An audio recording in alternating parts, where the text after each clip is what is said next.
Salut à tous, bienvenue dans votre mission, comme je ne cesserai de le dire, votre mission, notre mission, sans aucun doute. Sans aucun doute, comme tous les dimanches, aujourd'hui je suis très heureux, je suis très honoré de recevoir pour vous le serviteur de Dieu, Noël Makengo. Il sera avec nous tout au long de cette émission pour décortiquer ou faire la restitution de la prédication qui a été prêchée aujourd'hui, car je vous tiens à informer que le peuple de Dieu était béni ce matin à l'église, la grâce divine, par une prédication riche, mouvementée par l'onction divine. Alors, sans plus tarder, je vais dire bonjour à mon invité. Bonjour, serviteur Noël. Bonjour Papa Divin. Voilà, on est très content, mais comme on le fait tous les jours, on ne pourra pas commencer notre émission sans pour autant prier. Si vous pouvez prier pour cette émission. Seigneur, nous te disons merci pour cet après-midi que tu nous as donné. Éternel, nous recommandons cette émission dans la sainte main divine. Seigneur, toute personne qui va écouter nous ce soir, ce n'est pas nous qui vont parler, mais c'est toi qui vas parler de notre part. Seigneur, que cette émission puisse édifier quelqu'un, puisse donner la force, puisse donner la foi à quelqu'un. Seigneur, je mène tout l'esprit qui ne confesse pas tout dans les lieux arides. Ainsi j'ai prié. Amen. Amen. Merci, on est très content parce que vous êtes vraiment en train de nous suivre, très nombreux. Tous les jours, vous continuez à être là, présent avec nous, vous likez, vous partagez nos vidéos. C'est très touchant de votre part, tout ce que vous faites. Alors, l'homme de Dieu, vous avez prêché aujourd'hui sur un thème, ça doit changer. D'où vous est venue cette idée de ces thèmes? Pourquoi vous l'avez choisi? Pourquoi vous avez prêché sur ces thèmes? Ok, merci pour la question. J'ai prêché ce thème parce que il y a beaucoup de gens dans leur vie, des choses, ça ne marche pas.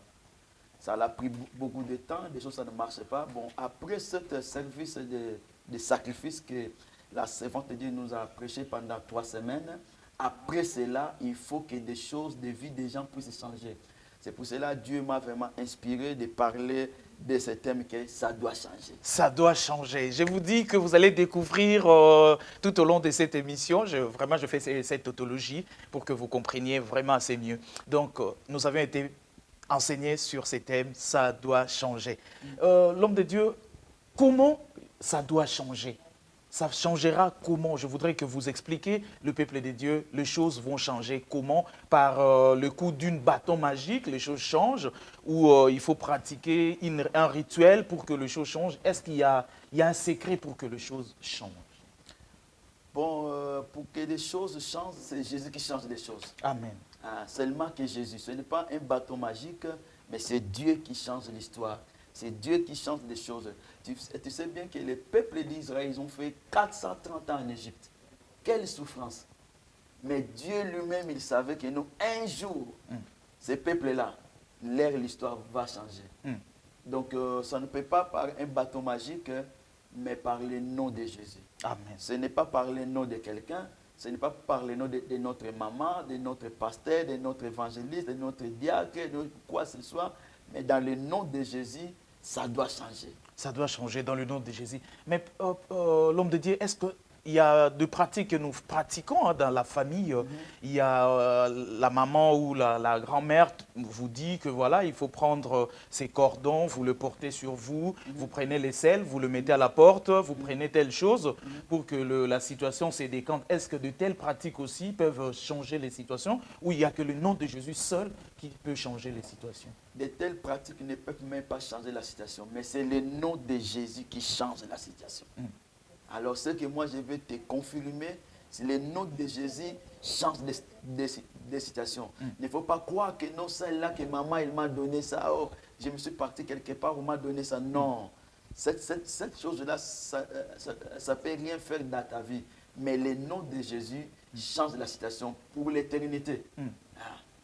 Donc c'est comme ça aussi, l'homme de Dieu, que la Bible dit, il y a du salut en aucun autre nom. Le seul qui a été donné pour les humains, pour que nous soyons sauvés, c'est le nom de Jésus. Mais j'ai une question que les fidèles téléspectateurs nous ont envoyée. Ils se sont posé une question, l'homme de Dieu. Est-ce que Dieu peut permettre une souffrance dans la vie de celui qui a déjà reçu le Seigneur? une personne s'est dit, voilà, j'ai déjà accepté Seigneur, le Seigneur comme étant mon sauveur, comme étant mon Seigneur. Mais comment se fait-il qu'il soit encore, ou qu'elle soit encore cette personne en train de vivre de mauvaises situations et des souffrances qui s'enchaînent dans sa vie? Est-ce que Dieu peut permettre cela pour celui qui a déjà reçu le Seigneur Jésus? Oui, Dieu peut permettre que des choses arrivent dans nos vies. Il y a des choses qui peuvent arriver dans nos vies.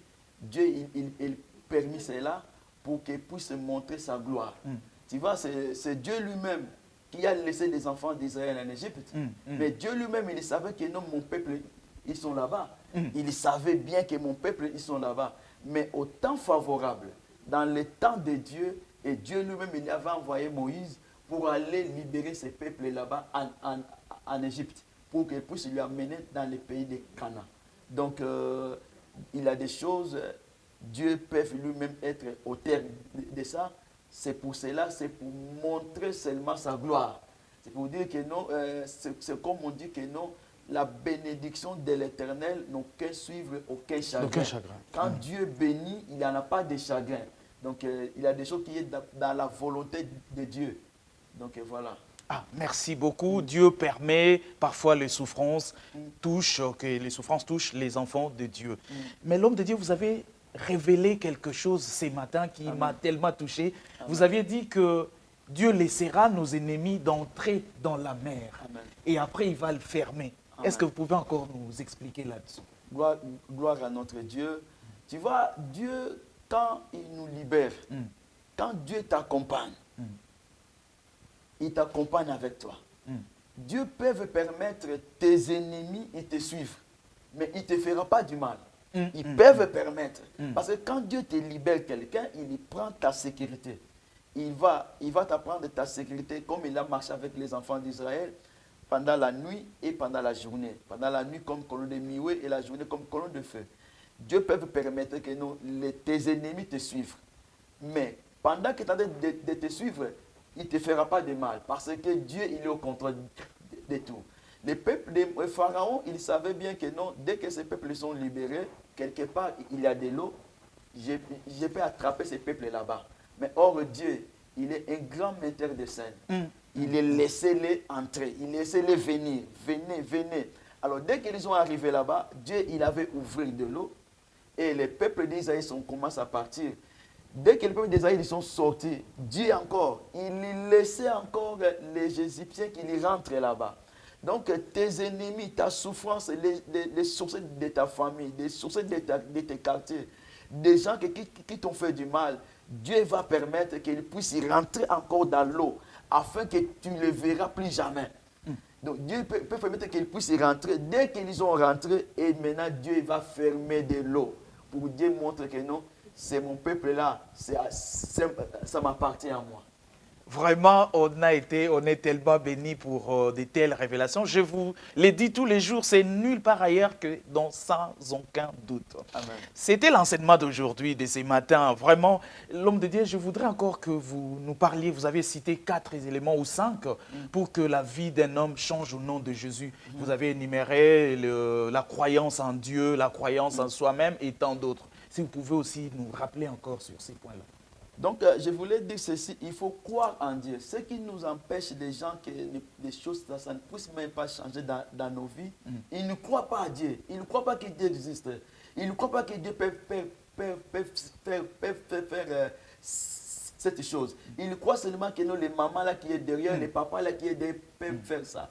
Donc, nous devons croire à Dieu malgré les souffrances. Mais il faut croire en Dieu. Un jour, Dieu va s'élever. Ma Bible me dit dans le livre de Psaume 68, verset 1, Dieu s'élève, l'ennemi disperse. Quand Dieu va s'élever, tes ennemis doivent être dispersés. Donc, crois en Dieu que non, ma vie doit changer. Ma vie ne restera pas la même. Je n'ai jamais vu quelqu'un qui sert l'Éternel, un enfant de Dieu, que sa vie reste la même. Non. Amen. Donc, il faut croire en Dieu et croire en toi-même. Et l'homme de Dieu, pardon, quand vous dites croire en Dieu, vous avez aussi parlé d'une chose, je suis un peu, comme on dit, quelqu'un de curieux. Vous avez dit que les gens croient beaucoup plus aux docteurs, aux médecins, et ils croient beaucoup de choses que plutôt de croire en Dieu. Si, les gens croient souvent aux médecins, ils croient souvent aux docteurs, ils croient souvent aux... Mais Tu vois, quand tu pars chez le médecin, il va te dire, je te donne ce médicament pour te soulager. Mais, Mais pas pour te guérir. Voilà. C'est pour cela, pour te dire que non, il va te soulager, mais il ne va pas pour te guérir, mais celui qui guérit, c'est Dieu. Donc, nous devons nous croire en Dieu totalement, malgré nos épreuves, nos problèmes, nos soucis. Nous devons nous croire en Dieu et croire en toi-même aussi que non, ma situation, vouloir ou pas, ça doit changer. C'est ça que nous avons dit comme Joseph. Joseph, il croyait en Dieu et il croyait aussi en lui-même. Et la deuxième des choses que j'ai dit, il faut être déterminé dans tout ce que tu fais. Si tu veux que des choses changent dans ta vie, tu dois être déterminé. Moi, avec mon Dieu, je suis déterminé que je dois aller à Cana. Moi, avec mon Dieu, je suis déterminé. Je vais vivre les miracles de Dieu. Donc, la troisième des choses, comme j'ai dit, il faut obéir à la voix de Dieu. Il y a beaucoup de gens qui n'obéissent pas à la voix de Dieu. Dieu t'a dit quelque chose, toi, seulement obéis. La Bible dit, l'obéissance vaut mieux que les sacrifices.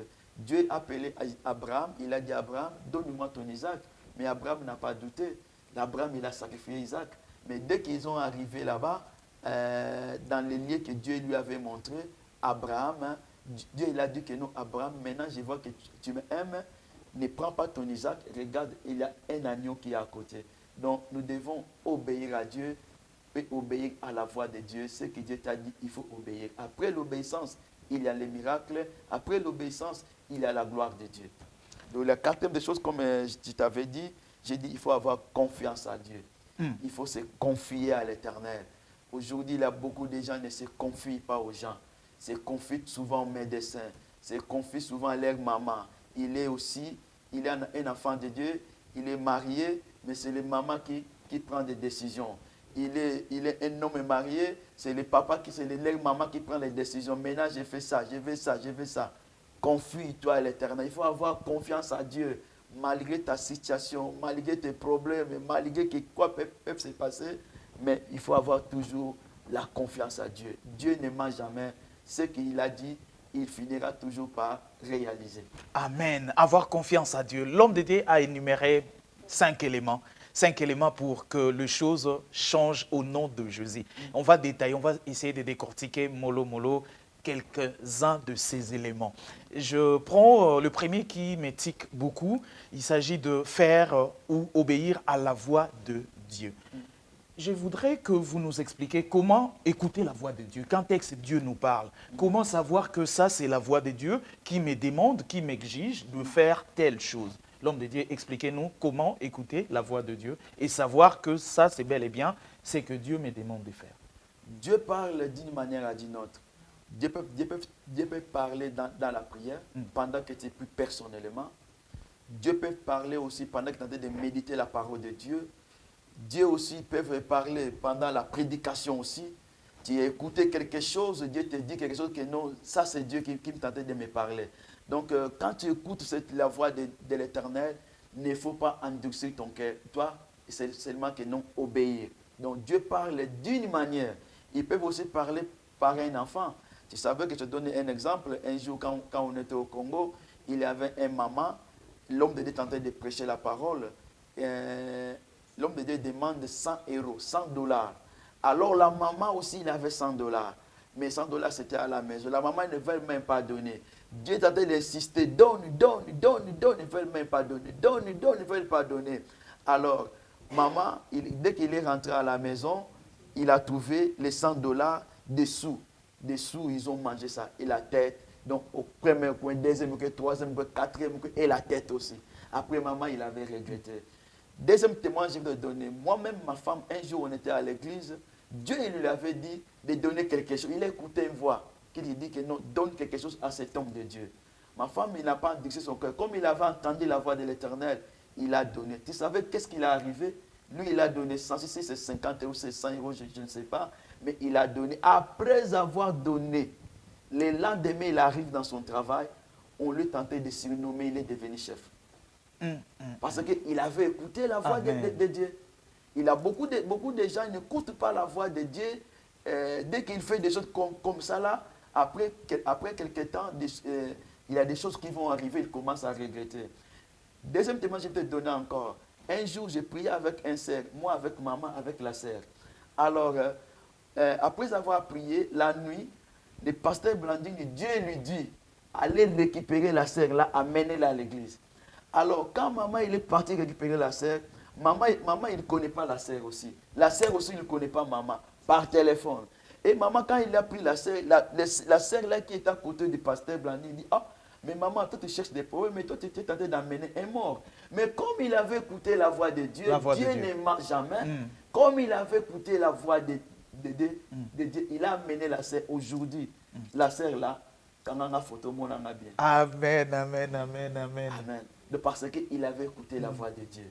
Quand tu écoutes la voix de Dieu, amène les miracles, amène aussi la gloire de Dieu. La voix de Dieu, il faut l'écouter pour que vous ayez la main de Dieu.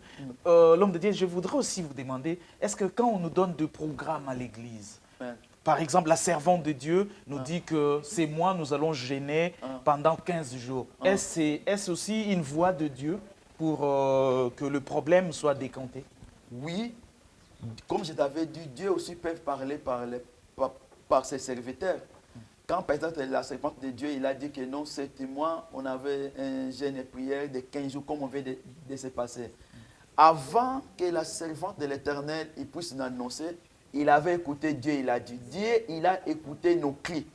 Dieu, il a écouté les cris de son peuple. Il a dit maintenant, dis à mon peuple que pendant 15 jours, il ne mange pas. Après ces 15 jours, j'ai des choses à faire à mon peuple. Donc, nous devons écouter la voix de Dieu à travers la bouche de sa servante. Amen, amen. Je vais prendre encore un autre point par rapport aux éléments. Nous sommes en train de... J'avais dit, je vais prendre juste quelques-uns. Et par rapport à faire confiance en Dieu, vous avez dit que beaucoup de gens se confient plus aux hommes. Ils relatent leur situation, ils relatent ça aux gens, et qui, en fin de compte, les publient à leur manière aussi aux autres. Est-ce important pour un enfant de Dieu d'aller relater ses problèmes, ses souffrances, d'aller pleurnicher chez les gens que de se confier à l'Éternel? Bon, tu vois, comme on dit, toute vérité n'est pas bonne à dire.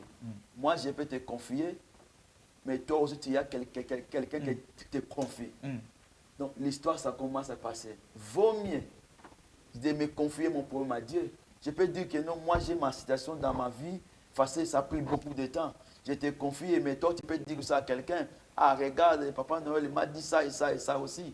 Mais, excuse-moi, quand nous confions à Dieu, Dieu va garder les secrets, c'est pour lui-même. Dieu va garder les secrets. C'est pour cela, moi, j'encourage les gens de se confier à Dieu que de se confier aux hommes. Comme la Bible dit, maudit soit l'homme qui se confie à l'homme, mais béni soit l'homme qui se confie à l'Éternel. Donc nous devons nous confier à l'Éternel pour vivre la bénédiction de Dieu dans nos vies. Vivre la bénédiction de Dieu que si on accomplit la voie, on obéit, ou on fait confiance à l'Éternel. Je prends le dernier élément, la détermination, l'homme de Dieu. La détermination, pourquoi? Parce qu'on voit beaucoup de gens, il a commencé quelque chose, et vu que la chose tarde, traîne pour voir son apogée, par exemple, la personne se décourage et dit, j'ai beaucoup prié, j'ai beaucoup fait, j'ai fait des efforts, mais je n'arrive toujours pas, j'abandonne. Qu'est-ce que vous pouvez dire pour des gens qui sont au point d'abandonner présentement? Habakkuk dit, je suis à ma poste et j'attends. Même si ça tarde, mais je sais que ça va s'accomplir textuellement. Bien aimé le Seigneur, nous devons être déterminés. Même si des choses, ça ne marche pas, il faut être déterminé dans ta décision. Amen. Tu savais, la femme Sunamite, la femme là, il avait beaucoup d'argent. Mais cette femme, il a laissé son enfant au lit. Il est déjà mort. Mais cette femme, il était déterminé de voir seulement l'homme de Dieu. Il n'avait pas besoin de voir Élisée, mais il avait besoin d'Élie. Il avait dit que non, moi je n'ai pas de problème avec mon mari, je n'ai pas de problème avec d'autres personnes, mais moi mon souci d'avoir seulement Élie. Elle est partie sans parler à quelqu'un. Voilà, il était déterminé. Donc nous devons être déterminés dans nos situations, dans nos décisions, dans nos démarches, déterminé à être toujours attaché à Dieu, à être déterminé toujours à servir l'Éternel. Et le Seigneur, c'est un bon payeur. C'est lui qui paye sans les intérims, sans les compagnies de pétrole. C'est notre Dieu. C'est notre Dieu qui paye. Être Amen. déterminé, vraiment ça c'est une question très importante. C'est comme aussi, je pense à cette femme, la femme à la perte de sang, qui était déterminée, elle s'est dit en elle-même que si j'arrivais à toucher juste la robe de Jésus, je serais guérie. Elle était vraiment déterminée. Amen. Ça c'est vraiment quelque chose de très très très important. Mais l'homme de Dieu, je voudrais que vous puissiez faire une conclusion et que vous parliez vraiment à cette personne qui est en train de souffrir. Amen. Je pense à elle, elle souffre. Elle souffre et dit, j'en ai assez. Mm. Elle a essayé toute la procédure qu'on lui a dit de faire pour retrouver la paix, mais elle n'arrive pas à retrouver la paix. Si vous pourrez dire un mot, quelques mots de réconfort qui pourraient encore redonner encore de la foi à cette personne qui souffre, l'homme de Dieu. Bien-aimé, toi qui me suis, les pommes là, ça a pris du temps. Les pommes là, ça te dépasse, mais ça ne dépasse pas Dieu. Laisse-moi de te dire, crois seulement, tu verras les miracles. Il ne faut pas abandonner, ne te lâche pas, sois toujours déterminé. Crois seulement à ton Dieu. Cette maladie, ça te dépasse. Ça dépasse les médecins, mais ça ne peut pas te dépasser notre Dieu. Je te dis seulement, crois, les miracles, c'est possible. Amen. L'homme de Dieu, je vais encore vous demander de prier cette fois-ci. Là, vous l'avez enseigné, mais si vous pouvez prier. Je sais qu'il y a une communion spirituelle entre nous et les gens qui nous suivent. Si vous pouvez prier pour nous, pour les personnes qui sont dans leur maison en train de nous suivre, en train de nous regarder dans leur smartphone. Si vous pouvez prier pour tous ces mondes qui ont besoin du secours de l'Éternel, l'homme de Dieu. Amen, j'ai prié. Père de Tout-Puissant, c'est toi qui as changé l'histoire des enfants d'Israël. Tu n'as pas changé. Amen. Tu as changé l'histoire de beaucoup de gens, Père. Change l'histoire de mon frère, change l'histoire de ma sœur. Que cette histoire, et qu'elle puisse y rentrer dans les nouvelles saisons. Seigneur, je brise tout l'esprit qui ne confesse pas ton nom. Tous les ennemis qui tentent de suivre mon frère, qui tentent de suivre ma sœur, que leur ennemi tombe, que lui, il puisse sortir victorieux. Sois béni, sois élevé. Tu es Dieu dans le nom puissant de Jésus. Ainsi j'ai prié. Amen. Amen, amen, amen, amen. On est très ravis, vous l'avez compris. Je ne vais pas rappeler tout ce que nous avions dit. Vraiment, je sais que vous également, vous avez été bénis. Donc, si vous avez aimé cette émission, n'oubliez pas à la liker, mettez des pouces, mettez des commentaires. Posez-nous des questions que vous voulez que l'homme de Dieu, à la prochaine, puisse vous répondre. Ça serait quelque chose de bien pour vous et pour nous également. Donc, je pense à l'équipe technique qui a concocté cette mission pour qu'elle arrive jusque chez vous. Là, j'ai dit merci au caméraman Papa Pinto Moyo, qui a été à la caméra, assisté de la sœur Niclette Vikamene. Elle aussi, elle fait de la caméra. Vraiment, ça a été quelque chose de bien. Et je pense à la dame ou à la sœur qui nous maquille tous les jours, qui fait que nous soyons si beaux, la sœur divine.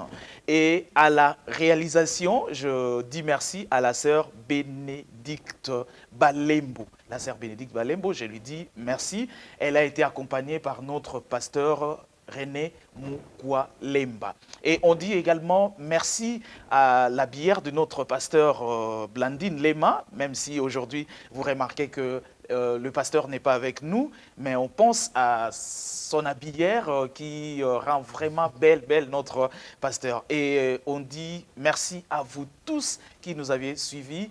Et on me fait signe qu'il y a quelqu'un que je devrais remercier. On remercie la femme, voilà. Ça, j'allais vraiment être ingrat si je ne l'ai pas fait. On remercie la femme de notre papa Noël. Elle est là, juste à côté. Elle est en train de suivre cette émission. On lui dit vraiment un grand coucou.